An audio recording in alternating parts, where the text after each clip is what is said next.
Hey guys, welcome back to Embers and Ash. My name's Ashley, if you didn't know, and today we're doing something a little different, a different format, a different feel. I wanted to be able to have open conversations with you guys with no ending, no answers, because I feel like on YouTube there's a lot of pressure to inform and teach, but I feel like that's not always necessary to provide value. So what this is an open conversation. It's going to be a series. So far I'm calling it Motherhood in Progress. I don't know if I love that. I might change it. Give me any suggestions. But the whole idea is we're going to have conversations about things in motherhood.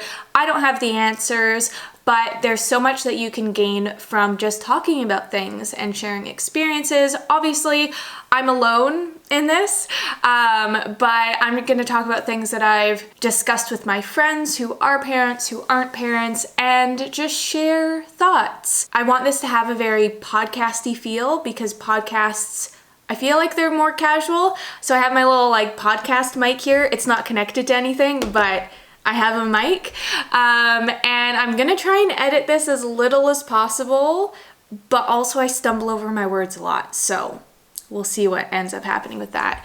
Motherhood in progress.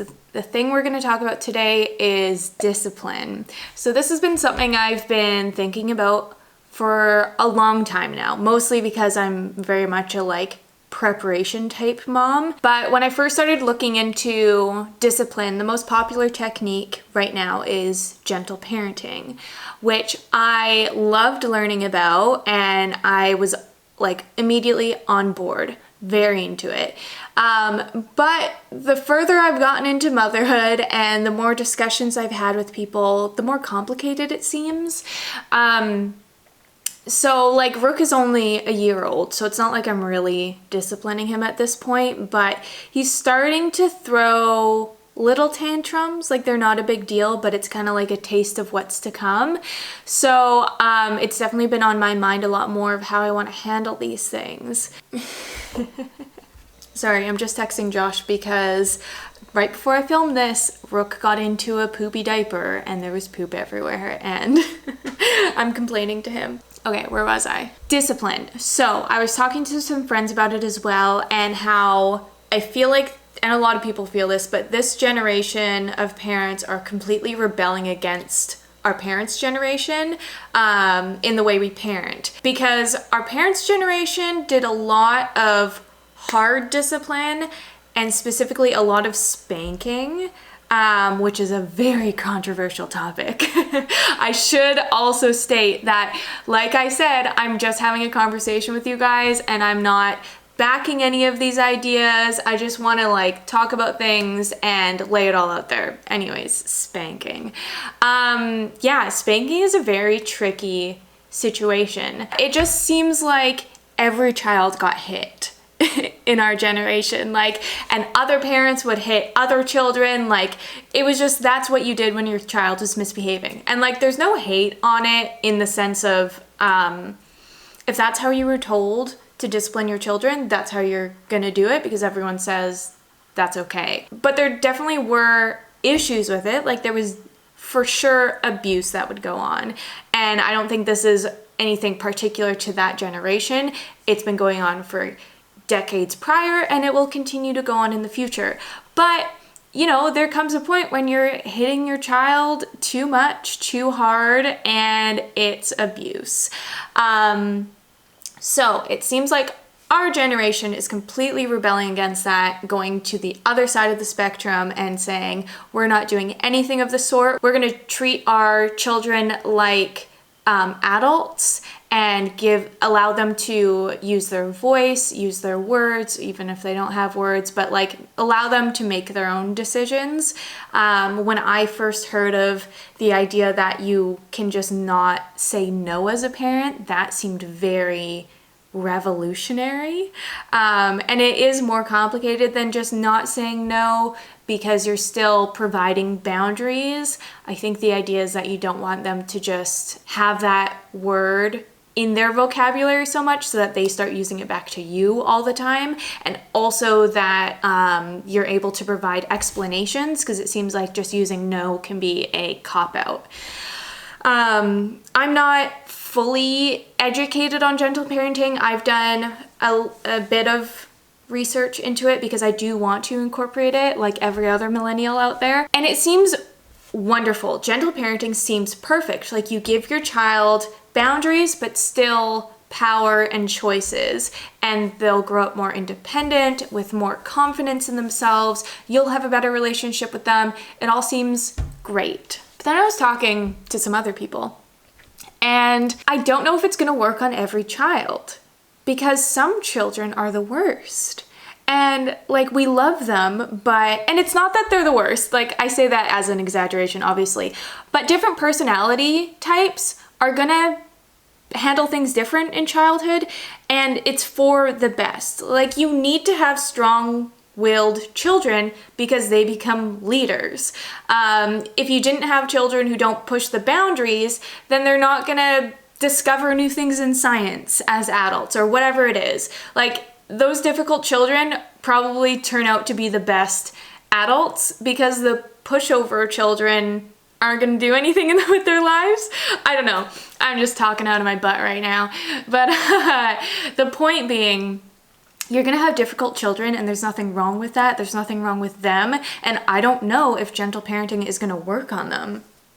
Because my friend was saying specifically, as a child, he would intentionally push the limits, go against the rules to see what reaction he gets, see what the line is, see what, like, not even just in defiance, but that curiosity of, but what does this thing do? Like, why can't I play with it? That kind of thing.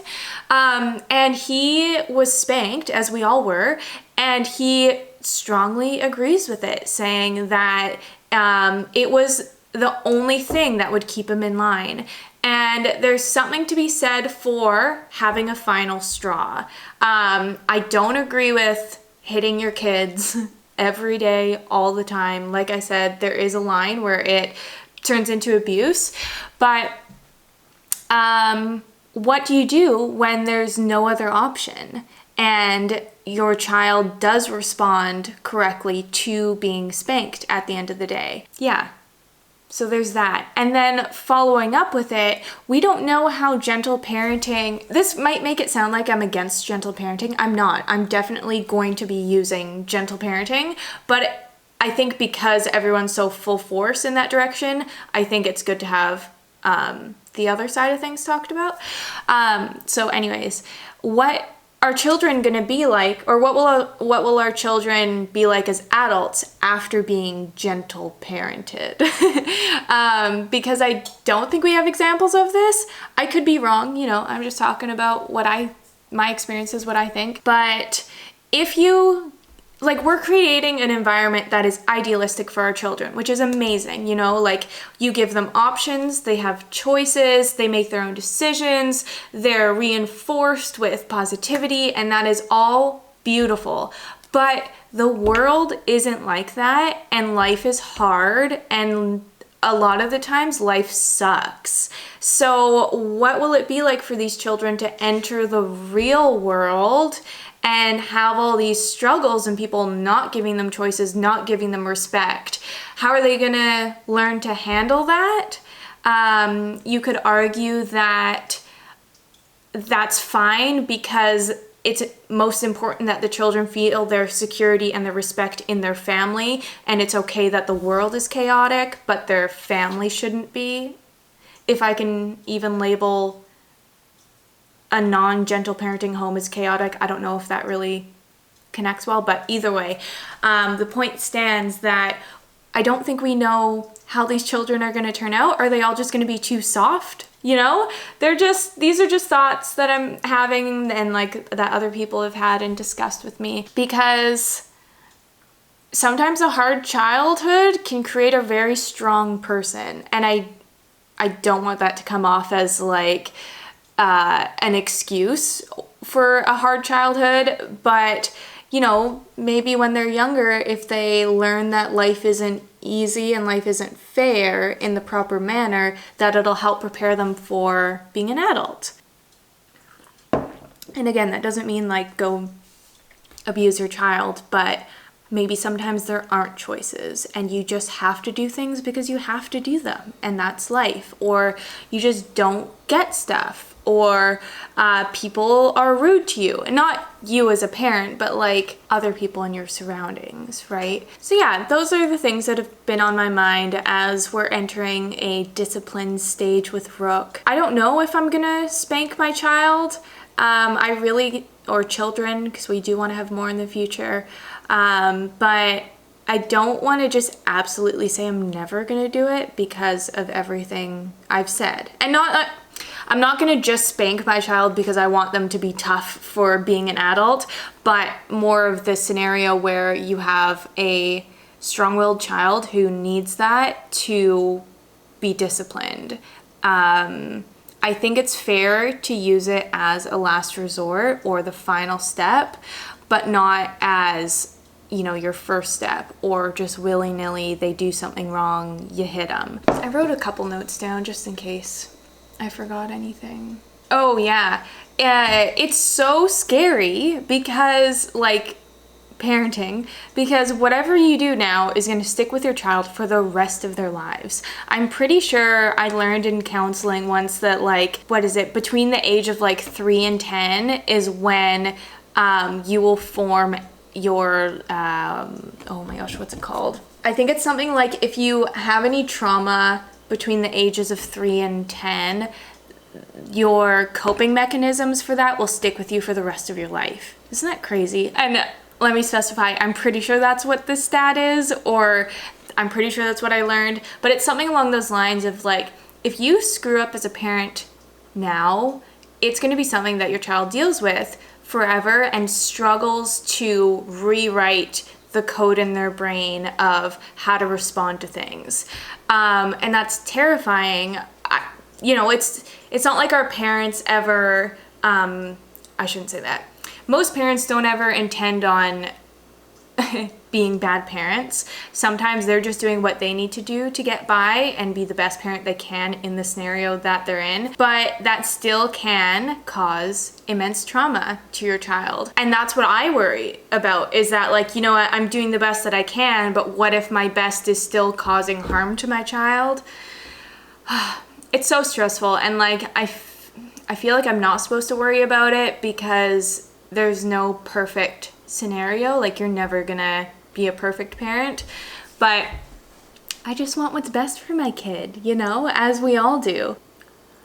So I think that's where I'm at right now with discipline, is kind of being in limbo of waiting to see what Rook reacts to well and what he doesn't react to well.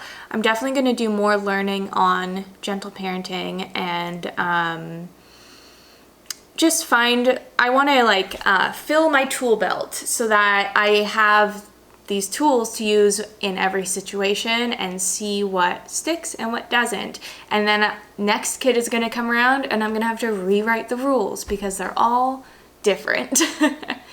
Yeah, okay, I think that's it. I think that's everything I wanted to say. Definitely tell me what you think in the comments. Like I said, this is supposed to be a conversation and right now it's one-sided. So let me know what you guys think, your experiences. I would love to take on some of your knowledge and also for you to share it with other people in the comment section. Be nice to each other. We're all just trying to figure it out. Oh, also let me know if you hate this format. And like, I'm being serious, if you prefer me having like my bullet point type video where I just get to the point and then we move on, that's cool. If you like this more casual talk, that's great. If you like a mix, fantastic. Just let me know. Yeah, thank you guys so much for sticking around for this talk, and I'll catch you in the next one. Bye.